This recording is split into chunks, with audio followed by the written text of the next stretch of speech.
Hello, my name's Andrew, and today we're doing a first impression review of the Shwood Camp TOPO sunglasses. So basically last video I did a review of the Kinsro by Shwood. These are my favorite sunglasses of all time just because the design is so unique. I've never seen anything like them.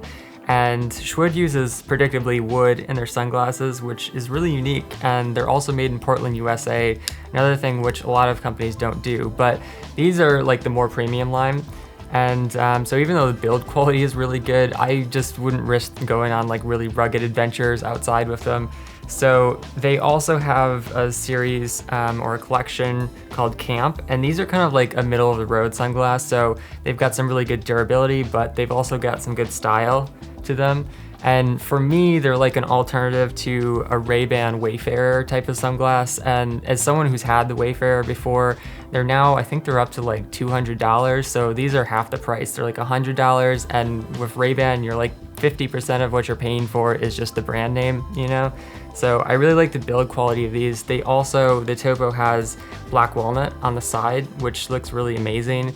And then they have an acetate on the back of the sunglasses, which is actually plant-based. So Shwood is really focused on sustainability. They do 1% for the planet. They're also a climate neutral company with a ton of really cool eco-friendly styles. But in terms of the TOPO, they run medium and they've got a nice amount of bend to them. So they really work for most face shapes. They also have a seamless nose piece, which I really appreciate because I've just been buying gas station sunglasses for the past probably 8 or 9 years, ever since I sold my Wayfarers.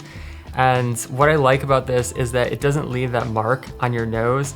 Like if you have that nose piece, it can kind of dig into your skin. So with these, it also helps because there's more surface area. So I think this is one of the things that makes these sunglasses like so secure. I can like violently shake my head around and they're not gonna fall off. I can look down, you know, all around. So they're a really good adventure sunglass. I took them trail running today and they did not go anywhere. I think they've got some kind of like sort of matte texture on here. It definitely feels smooth, but there's just the tiniest amount of grip there, which I like. And then on the nose piece as well. And it seems to me that another thing that this does versus sunglasses that are too smooth is that it prevents them from getting too sweaty. So like between my nose here, a lot of times I'll just have this like really wet, sweaty feeling, which is one of the things that makes the glasses kind of like fall down on your nose. But with both these and the Kinsro, I just noticed that they just sit on my face and they don't slide down. I don't have to constantly be doing this, you know, every 10 seconds. So I liked how they felt. I didn't really notice anything when I put them on, which to me, whether I'm looking at a shirt or running shorts or whatever, that's the best sign, is that you can just put them on and they like disappear, you know? I think the design of the TOPO is really cool because you've got these flecks here and you can see like when the light's coming through, or especially sunlight, natural sunlight, you get this really cool glowing effect on there. I love the brown and kind of like the golden honey in there.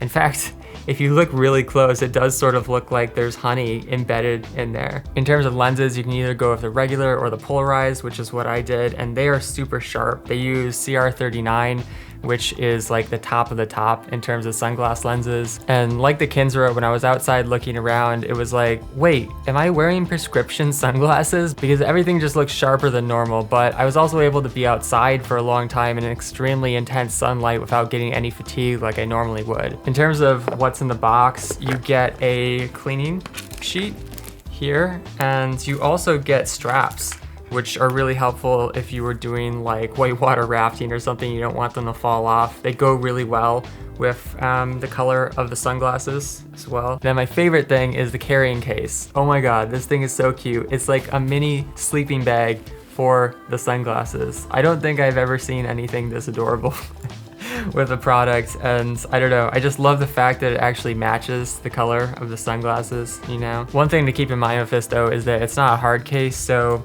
you might want to use the box that it comes with, or just put it in a generic hard case if you're going to take it on a backpacking trip and you need to store it or something like that. So yeah, that's my first impression review of the Shwood TOPO, and I'll keep you guys updated on how the durability goes when I post the full review. But in the meantime, if you'd like to support the channel, you can shop for the referral links down below, or check out more of my outdoor gear reviews at barefootwear.org. Finally, if you have a question about the Camp TOPO or about Shwood sunglasses in general, let me know in the comments. Thanks for watching. Catch you next time. Peace.